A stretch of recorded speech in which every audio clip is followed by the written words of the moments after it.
समाज सेविका के रूप में जाने जाते हैं, बहुत चर्चित आप हैं और महिलाओं को संगठन को आगे बढ़ा रहे हैं। इनरव्हील क्लब ऑफ लिच्छवी के चैटर हैं और लोगों को जोड़ के और महिलाओं के साथ जो भी सेवा होता है वो करते हैं धरातल पर।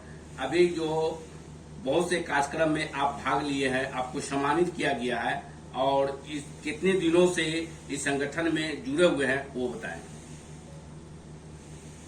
मैं सेवा तो करती रही हूँ समाज में शुरू से ही, क्योंकि मेरा जॉब जो था, नेचर ऑफ वर्क जो था, वह भी मेरा समाज सेवा का ही था। मैं बिहार विश्वविद्यालय में प्रौढ़ सतत शिक्षा एवं प्रसार विभाग में कार्य करती हूँ। वर्ष 1984 से मैं इस विभाग में कार्यरत हूँ और उस विभाग में मेरा काम ही था समाज के निचले पायदान तक लोगों के बीच में जाना, बच्चों के लिए, महिलाओं के लिए, विकलांगों के लिए, वृद्ध पुरुषों के लिए काम करना। और ये मेरे लिए बहुत सौभाग्य की बात थी कि मुझे उन लोगों के बीच जाने का मौका मिला जहां हम जैसे लोगों की जरूरत थी। वैसी महिलाओं के बीच भी मैं गई, वृद्धों के बीच भी मैं गई, विकलांग बच्चों के बीच में भी मैं गई। और मैं जितने भी अपने कार्यों को मैंने बनाया अपने विभागीय कार्य के दौरान, वो सब उसी ढंग के कार्य थे जो मुझे समाज सेवा की ओर प्रेरित करते रहे। और मैं विभिन्न महाविद्यालयों में जाकर बच्चे बच्चियों को अवेयर भी किया करती थी। बच्चियों को महिला हिंसा के खिलाफ अवेयर किया मैंने, उनको जेंडर जस्टिस के बारे में बताया, किसी तरह का लिंग के आधार पर उनके द्वारा भेदभाव नहीं हो, इससे रिलेटेड भी मैंने बहुत सारे सेमिनार भी करवाए। तो यह मेरा कार्यक्षेत्र ही था। लेकिन वर्ष 2004 में वृद्धाश्रम से मैं जुड़ गई। वृद्धाश्रम उस समय मुजफ्फरपुर में पहला वृद्धाश्रम था, गोधली वृद्धाश्रम, जो शुरू में वो अभी अपनी जगह बना ही रहा था कि मुझे दिल्ली से ऐसा आदेश आया कि वृद्धों के लिए कार्यक्रम बनाकर भेजिए।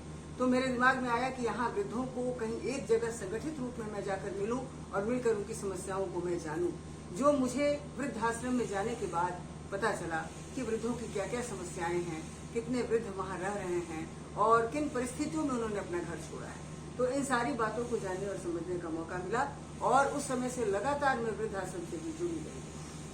अभी जो वृद्धाश्रम में मैं उस दिन 1 अक्टूबर को जो अंतर्राष्ट्रीय वृद्ध दिवस मनाया गया था, वहाँ भी मैं उपस्थित थी। और हमारा क्लब जो है इनरव्हील लिच्छवी, वो रोटरी क्लब का ही एक इनर पार्ट है, जिससे मैं 2009 में जुड़ी और 2009 में ये नया क्लब बनाया गया रोटरी लिच्छवी का एक इनर पार्ट, जो इनरव्हील लिच्छवी के नाम से, जिसकी मैं चार्टर प्रेसिडेंट थी। और मैंने 14 से 18 लोगों को जोड़कर एक क्लब बनाया और उसके माध्यम से सामाजिक कार्य करना शुरू किया।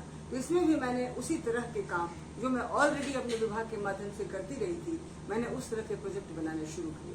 बच्चों के लिए भी बनाया, महिलाओं के लिए, वृद्धों के लिए, बालिकाओं के लिए, छोटी बच्चियों के लिए भी, और हर तरह के हर क्षेत्र में जाकर के काम किया। उन महिलाओं के बीच में उनकी समस्याओं को सुनकर उनके अनुरूप उनके समाधानों को बताएं कि आपको क्या करना होगा, कैसे करना होगा। पढ़ी लिखी बच्चियों के बीच, पढ़ी लिखी महिलाओं के बीच जाकर के महाविद्यालयों में उनको उनके अनुरूप कि आप क्या कर सकती हैं, किस तरह से अपने पति को हैंडल करेंगी, क्या आपको तरीका अपनाना होगा ताकि वो हिंसक न हो, वो किस तरह से आप अपने व्यवहार से, अपने स्वभाव से अपनी बात मनवा सकती हैं, बिना एग्रेसिव हुए आप उनको अपने अनुसार चला सकती हैं। इस तरह की बहुत तरह की बातें हम लोगों ने सेमिनार के माध्यम से की है।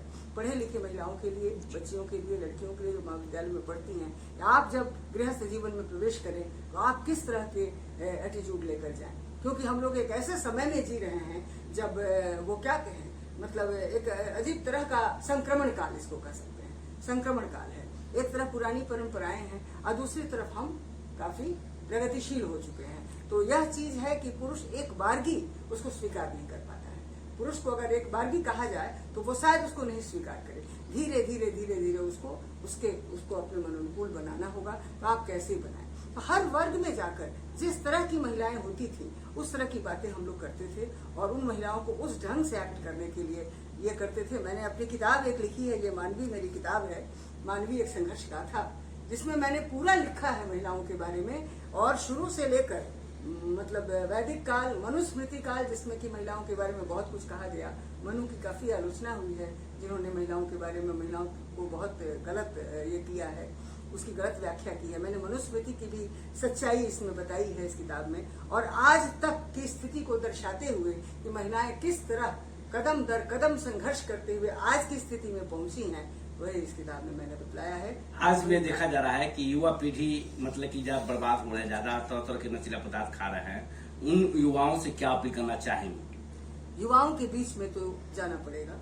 युवा संगठन जहाँ जहाँ भी है, युवा जैसे महाविद्यालयों में भी हैं, ऐसे युवक संगठन भी हैं बहुत सारे बने हुए, तो हम लोग उसका रूप प्रोग्राम बना करके उनके पास जाते हैं। नशा लेने वाले बच्चों के बीच भी हम लोग गए हैं और उन लोगों को भी हमने अपने तरह से समझाया है, इसलिए कि वो किस कारण से, और हमेशा हमने ये महसूस किया है कि कोई ना कोई कारण भी रहा है, या तो उनकी संगति खराब हो गई है, या वो मेंटल प्रेशर में आकर के करते हैं, या वो स्ट्रेस को कम करने के लिए करते हैं, या गलत संगति में पढ़कर करते हैं। तो उनके वातावरण को जानकर, उनकी विवशताओं को जानकर, उनके अनुरूप उनको अवेयर करना होगा, उस तरह से उनको समझाना होगा।